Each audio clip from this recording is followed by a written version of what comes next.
Baruch Hashem. Today's daf yomi is Zevachim daf Lametes, Zevachim 39. Now, let's get started back in the middle of 38b at the two dots, where the Gemara has been discussing that according to Beis Hillel, even though the Torah says that there are four, when it comes to the chatas, the carbon chatas, the sin offering, you're supposed to dip the finger in blood. The Kohen is supposed to dip the finger and apply it to the horns of the Mizbeach, the karnos of Mizbeach.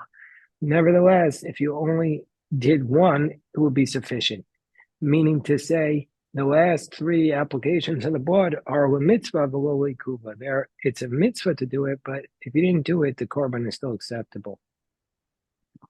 So in this context, says Rabbi Yochanan, shalosh matana shebechatos, since they're the last three applications of the sin offering, they're not like the first application.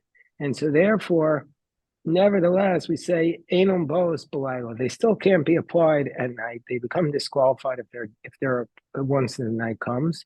Boas Achar Misa. But normally speaking, we can't bring a sin offering after death. But in this case, even though the owner died, you could still apply the blood, because once the first blood was applied, it's as though he received the kapara. Normally, you can't bring out blood on an altar outside the courtyard of the temple, but in this case, you're also going to be liable because they still have some kedusha of dam. Now we see that they have some holiness of the dam to a certain degree, but not in others. So Amar Papa, and that's where Papa says Yeshman Ketchila. So to some degree, these three applications of blood are like the first application. They have the kedusha of the blood that's waiting to be applied to the altar. The Yeshman Kasofo, and to some degree, they're like the Shirayim, the remnants of the blood that are poured to the base of the altar. So how so? Chutz v'layla, as it relates to outside of the courtyard, it relates to disqualification at night. Zaros, that if a non-Kohen brings them, they're disqualified. A klishares, that needs to be in a holy utensil. Karen has to go on the horn. The etzba, with your finger. Kibus, we'll come back to that in a moment. Mishirayim, and also that they require pouring out the remnants. Kitchilas, and they're like the beginning, meaning to say, and all the halachos of the first application. What's kibus? Kibus is the pasuk in Parashas Tzav, which tells us that if a Kohen is bringing a chatos and the blood is waiting to be applied to the altar, meaning it was already received in the blood, in a utensil, then there's a stringency by the sin offering that if that blood gets on the garments of the Kohen, it requires kibus, it requires to be washed out the Makom Kodesh in the courtyard of the temple. So according to Rav Papa, the final three applications of the blood also require kibus, even though we're going to see that to some certain degree they're also like the Shirayim, and so we say that Rav Papa says they also require kibus and ketchilasan. But misa, the fact that after the death of the Kohen, after the death of the owner, they're still brought both shaya, that they don't allow the meat because the meat is already allowed from the first one. Lo mefago, they don't make a pigel if you have a improper intent during the application. Lo ailo legavai, and they're not. They don't have the law of the disqualification if they're brought into the sanctuary like the other chatas. So that's kesofa. Those to that degree they're like the blood of the shirayim. So the Gemara says, Rav Papa says, I'll prove to you that this has a din of kibus, that the final three applications of the blood have a requirement of kibus, that you have to wash the garment if the blood that was waiting to be applied to the last three karnos gets on the Kohen's garment. How can I prove it to you? Because it says in the Mishnah, in Zevachim, it says, if some of the blood goes straight from the neck to the garment, ain't no time kibus. Well, under that halacha, they don't require kibus. Kibus it has to first be received in a utensil in order to require the kibus. But if it came also from the keren, from the horn itself, meaning it was already applied, or from the foundation, it was already poured. Under those circumstances, ain't no ton kibus. It doesn't require kibus. Kibus is only in that sweet spot between when it was received in the utensil and before it was applied. So if it was from the neck, or if it was from the horns or from the yesod, then it does not require kibus. We see from here, says Rav Papa, that if it's waiting, if it's still able to go on the karen, which is the final three applications of the blood, if it's waiting to go on the karen, it does ta'on kibbutz. It requires kibbutz. And that's what I say, says Rav Papa. So I have a proof from a Mishnah. Gemara says, well, what do you know? There's a problem with your proof. What's the problem? Well, tamech min ha'yesod eino ta'on kibbutz. It says from the foundation itself, it does not require kibbutz. According to your reading, your inference, your dicta, it would say that if it's waiting to be poured, which is actually after the application of the blood on the horns, it does require kibbutz. But that can't be, because we know Asher Yazeh. It says in the pasuk Asher Yazeh, Steve, that's waiting to be applied. Prato Zeh Shekvar Huza. But if it's already applied, to the altar, it does not require kibbutz. So therefore, there's a problem with your reading of the Mishnah. So the Gemara says, Rav Papa will respond. So the Gemara says, no, who do we have to say Hamani? Rashi tells us that this statement of Hamani is the Gemara saying that this is the question. Maskana the question he left Fuke me to Rav Papa, because Rav Papa wouldn't want to be following an individual opinion, meaning to say, you can't say your logic because it's Rabbi Nechemia, and Rabbi Nechemia always requires kibbutz, even by shirayim. And you say it's just those three applications of the blood, but your Mishnah must be like Rabbi Nechemia, who says that even the shirayim requires kibbutz, and you don't say that because that's a das yachid. That's an individual opinion. So it says money. It must be that this Mishnah that requires shirayim, that requires kibbutz even by the shirayim, is Rabbi Nechemia. And that's a big problem for you, because you don't want to follow that opinion. The Tanan, Rabbi Nechemia Omer, Shiari Adam Shekrivim Bechutz Chayev. He says, because how do we know Rabbi Nechemia requires kibbutz by shirayim? He never says that explicitly, but it does say that Rabbi Nechemia says if you have the Shiari Adam, the remnants that are waiting to be poured, and you brought them outside the Azara, outside the court, you're going to be liable. We see from here, Araya, that Rabbi Nechemia's other position that the shirayim blood is holy, and so therefore it also would require kibbutz. So Mer says, no, that's too much of a jump. Maybe Rabbi Nechemia says this din that you're chayiv if you bring the shirayim out on the floor, you're only with respect to bringing it on the mizbeach, because in essence it's like another part of the animal. It's like the limbs or the fats. But where does he say that this law is a very specific law of kibbutz, that the Kohen has to wash the garments in the Kodesh if it's between the Kabbalah and the Zrika? How do we know that Rabbi Nechemia has that position? The Gemara says, yes, we do know he has that position. How so? Tanya, we do know that Rabbi Nechemia requires kibbutz of the shirayim. Where does he say that?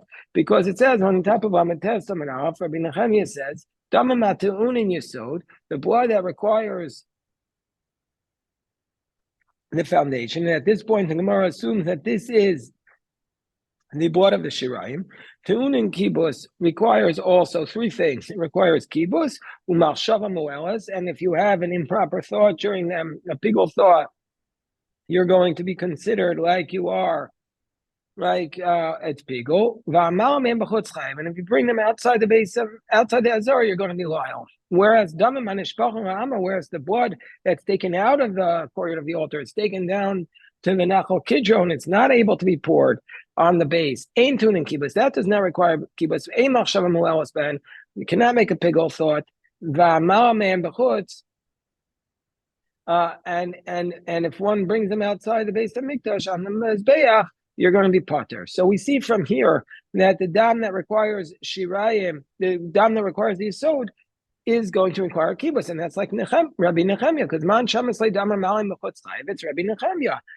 He says if you bring the blood outside, you're chayev. The kamar ton kibbutz, and it requires kibbutz. Says, but there's a problem with that brisa. It says umachshava mo'elas ben. You want to say that does Rabbi Nechemia really say that if you have a thought, pigul thought during the blood of the shirayim, it makes pigul. Vatanyu yatsu shirayim latarasi murim she'ema akvenes akapara she'ema achshav amalos b'hem. Because we have a brisa that says explicitly, the brisa says that if you have a pigul thought during the shirayim or the ring of the limbs, that is not, since that's not a requirement for the kapara, there is no pigul thought. The thought during that will not make pigul. So therefore, the Gemara has to say, Kitanya, this brisa that we cite above as a proof that Rabbi Nechemiah says that the shirayim require, the dam and the shirayim require kibus. That refers to the sholosh matanos shebachatos. That refers to the so Kitanya. So the Gemara says this idea that that we learned in the brisa that the dam that require yesod, the machshava has an impact on them. That's not by the dam of the shirayim. That's by the three applications of the chatos. And so therefore we're going to say by those three applications from the chatos, that's where the brisa says they requires kibus. And that therefore is support that's Rabbi Nechemiah's position. That's therefore a question on Rav Papa. So Gemara says, no, iachi to unin yesod. So why do we say that those three applications of blood are supposed to be poured on the yesod? They're not poured on the yesod. They're supposed to go on the horn, the horns of the altar. So Gemara says, no, ema nitanin yesod. No, it means that they're supposed to be after they're applied to the karnos, and the remainder is poured on the yesod. It's not the normal way we say it, but that's how the Gemara reads it. So Gemara says we have a different problem. You want to say that though if you have a pigul thought during those three applications, it makes pigul machshav mo'alef ben ha'amras lo shariyav lo.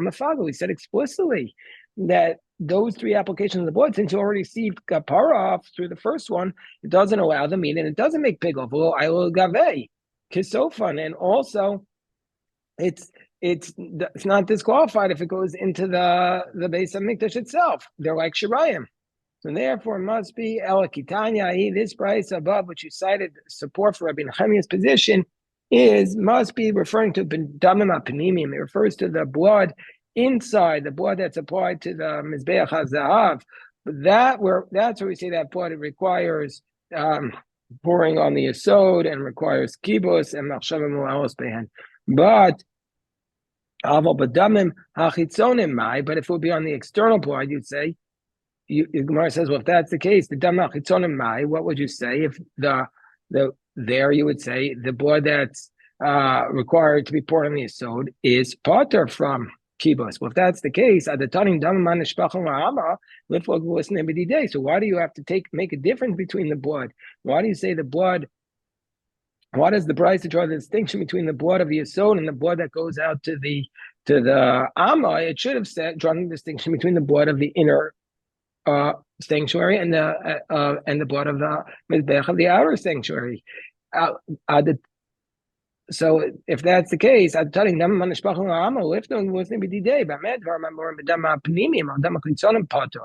it must be.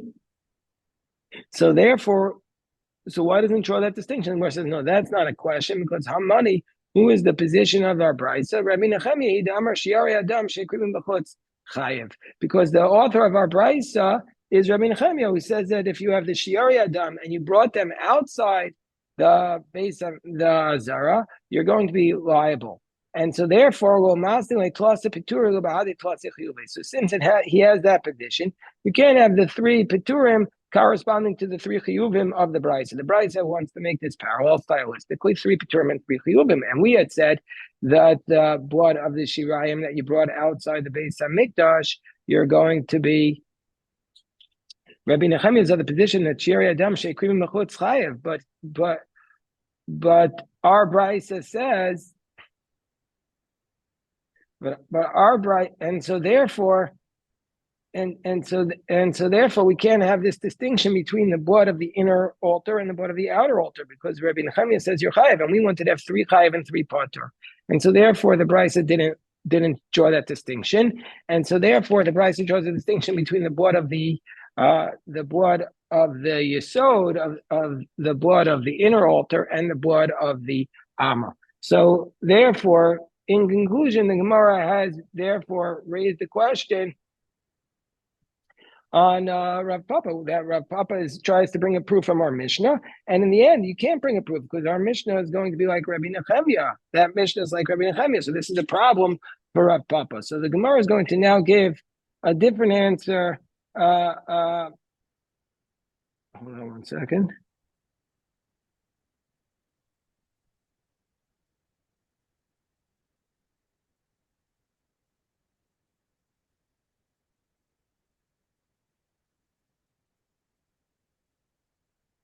Let me just go over the Mahalach of the Sugya before we go into the next thing, because the Gemara is going to give a different answer to Rav Papa's question. So let's just review. What's the Mahalach of the Sugya? That Rav Papa wanted to prove from the Mishnah at the end of Zevachim that the dam of the Shalosh Matanos requires kibus. And the Gemara challenged Rav Papa from the fact that if that's your inference from the Mishnah, the end of that Mishnah says that also the dam of the Yisod should require. The dam that's waiting to be poured should also require kibbutz, and we don't say that. So, in order to prove this, in order to try to explain the Mishnah, the Gemara says the Mishnah must be like Rabbi Nechemia, who says that the dam of the Shirayim does in fact require kibbutz. So the Gemara wants to prove that according to Rabbi Nechemia, the dam of the Shirayim Chatas Chitzona requires kibbutz, and that is actually pushed away. And so therefore, since we don't have any source that the dam and the shirayim requires the kibbutz according to Rabbi Nechemia, so therefore we have to say that when our Mishnah says that the dam of the Karen and Yisod does not require kibbutz, it is lav dafka. It's not exact, but rather the dam that is roy for the Karen, dam that is roy for the Yisod does not require kibbutz. And so therefore it's a problem for Rav Papa, because Rav Papa says the blood that is roy for the Karen does require kibbutz. So we have to give another answer to Rav Papa's question. So Ravina comes along and gives another answer. It says Ravina Amar Mina Karen. When Ravina says Mina Karen Mamish, Mina Yisod, Mina Royal Yisod. When our Mishnah says that the blood of the Karen does not require kibbutz, that's mamish. It means the blood of the Karen, if it splatters after it was applied to the Karen, it doesn't require kibbutz. But the blood that's right for the Karen does require kibbutz. But when it says mina yesod, that when you say mina yesod does not require kibbutz, it means even mina royal yesod, meaning to say even the blood that's waiting to be poured does not require kibbutz. Basically, reading the Mishnah in two different directions.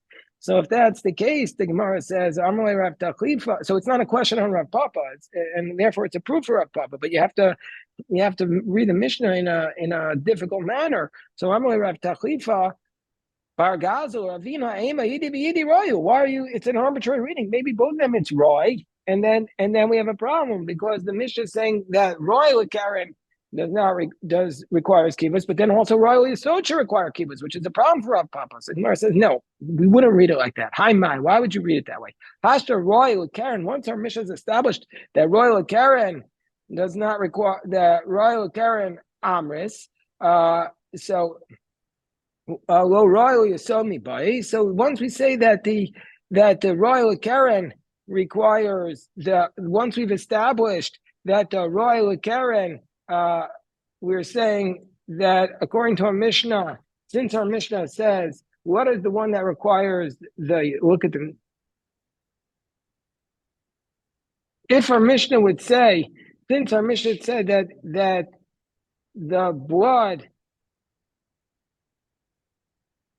if the Mishnah had said that royal Karen does not require kibbutz, royal yisod mibai, would it need to say that the royal yisod does not require kibbutz? What obviously wouldn't. Ela mina Karen. So we say the stuff that's applied on the horn does not require kibbutz, but mina Karen, ela mina Karen means mina Karen mamish, and mina yisod means mina royal yisod. Meaning to say, if it had said royal Karen does not require kibbutz, then wouldn't need to say anything about royal yisod. So therefore, it's saying when it says it doesn't require kibbutz, it's the actual Karen, but royal Karen does require. And when it says that Mina Yesod, it means a royal Yesod does not require kibbutz. Okay, so that's the Mahalach of the Gemara. So now the Gemara continues by quoting our Mishnah, Kolani Tananal Mezbeach HaPanimi. And anything that's applied on the inner altar, we're going to say if you're missing one application, it's disqualified. What's the source of this? The source of this, we know that there are 5 chatos that are panimios, that their blood is brought into the sanctuary, and some even into the Holy of Holies. And they first have the blood has to be sprinkled 7 times towards the parochas, and then it has to be applied to the Mizbeach HaZahav. So Tanur Rabbanan, it says about the Parah Amdavar Shel Tzibor, it says that you do for the communal sin offering, just like you do for the parachatas of the Kohen. The Kohen HaMashiach, that's said right above it. So since this pasuk is extra because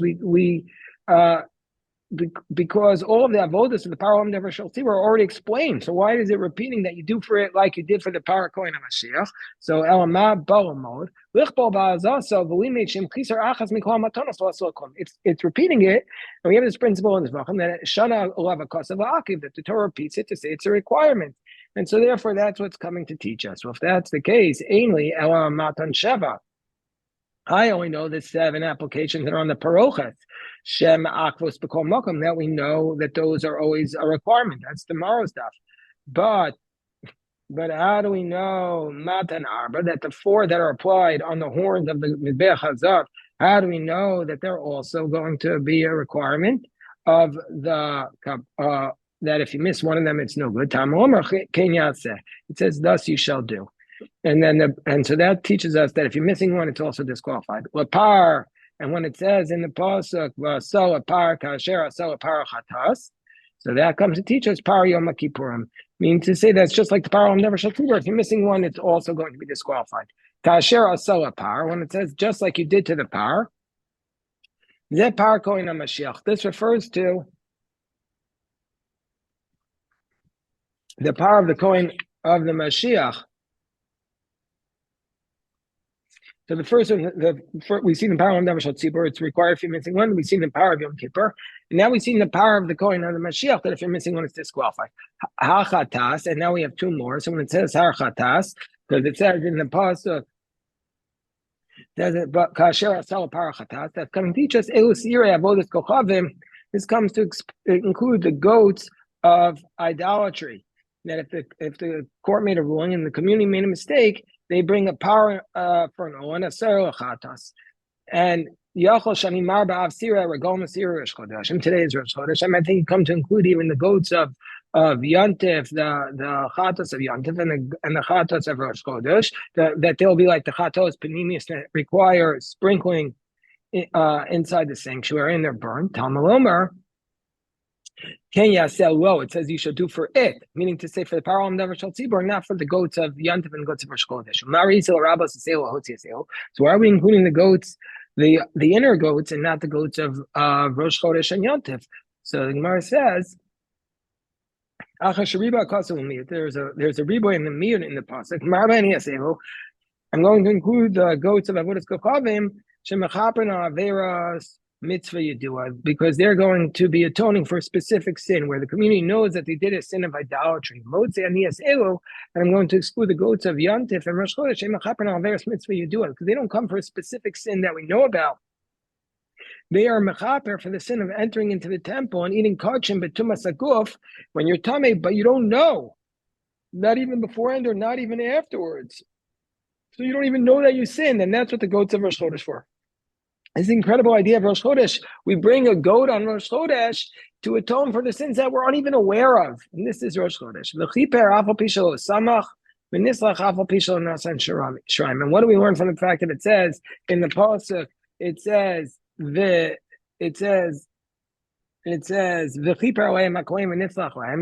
even though we didn't do the smicha, he achieves kapar v'nislach. Even though we didn't pour the shirayim to the yesod of the mizbeach hachitzon.